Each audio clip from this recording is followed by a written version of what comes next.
안녕하세요. 숲속 고요마을 자연치유센터 박경자 원장입니다. 이제 커피는 모든 국민의 음료로 자리 잡고 있습니다.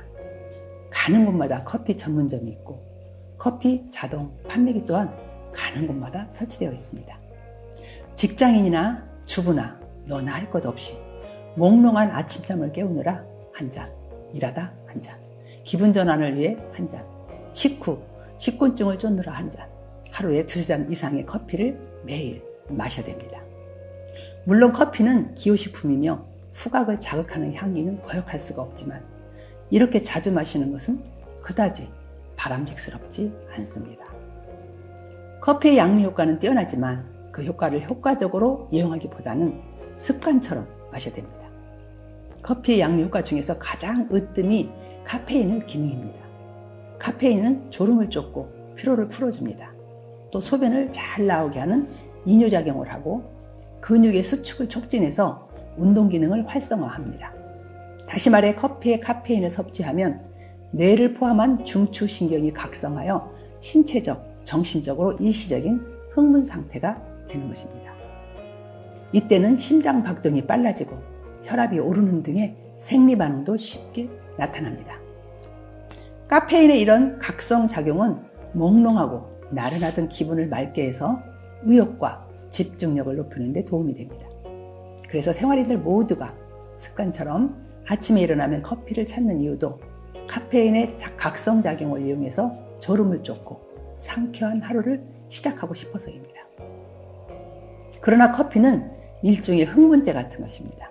카페인은 식물계에 널리 분포되어 있는 활성 성분인 알칼로이드의 하나입니다.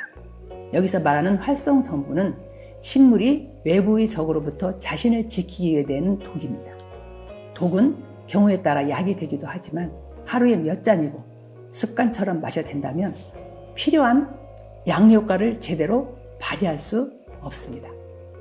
카페인은 코카인이나 모르핀, 니코틴만큼 독성이 강하거나 중독성이 있는 것은 아니지만 신경을 지속적으로 흥분시켜 각성되게 하는 점에서는 다를 바가 없습니다. 소량이라도 커피를 매일 마시면 감각이 조금씩 마비되면서 자극에 둔감해집니다. 아무리 의존성이 높지 않다 해도 지속적이면 카페인 중독에 이를 수 있습니다. 경쟁 일변도의 삶 속에서 현대인들은 짜증과 조바심, 분노, 불안, 우울 같은 자율신경의 문제까지 겪고 있습니다. 교감신경이 우세할 수밖에 없는 환경 속에서 자율신경의 균형이 크게 무너졌기 때문입니다. 이처럼 현대인은 이미 흥분된 상태로 살고 있습니다.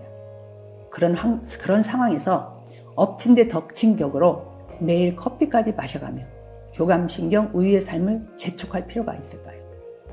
긴장을 풀려고 마신 커피가 오히려 신체적, 정신적 에너지를 소모시켜 생명 에너지의 원천인 효소를 낭비하게 만든다는 사실을 사람들은 모르고 있습니다. 실제로 커피를 매일 마시는 사람은 부정맥이 자주 일어나거나 혈압이나 안압이 오르기도 합니다. 또 식욕부진이나 속쓰림 같은 증상이 나타나기도 합니다.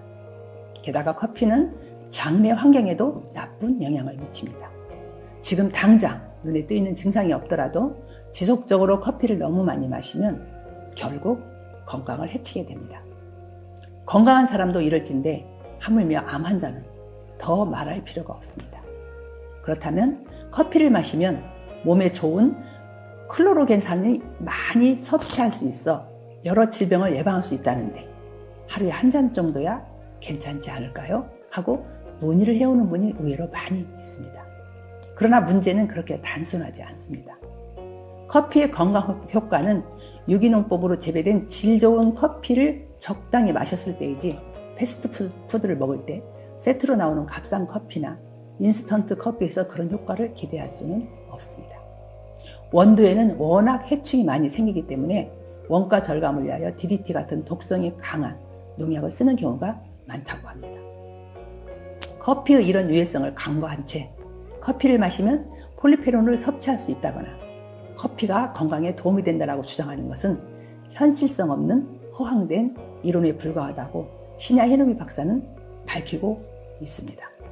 그리고 이미 교감신경의 균형이 깨어져 버린 암 환자가 굳이 커피를 마셔 교감신경을 항진시킬 필요가 있을까요? 차라리 복식호흡으로 몸의 산소 포화도를 높이고 이완시켜 깨어진 자율신경의 균형을 바로잡아야 할 때입니다. 자율신경의 균형이 바로잡히면 자연히 심신이 안정되고 치유 과정으로 약해진 소화기능도 개선되어 떨어진 식욕을 되찾을 수도 있습니다. 그리고 장내 환경도 개선되어 면역력 향상으로 암 치유에 많은 유익을 가져다 줍니다. 그러니 암 환자가 커피를 마셔야 할 이유는 없다고 단언할 수 있습니다. 또한 카페인을 제거한 디카페인 역시 안전하지 않다는 것 꼭 기억해 두시기 바랍니다. 지금까지 시청해 주셔서 감사합니다.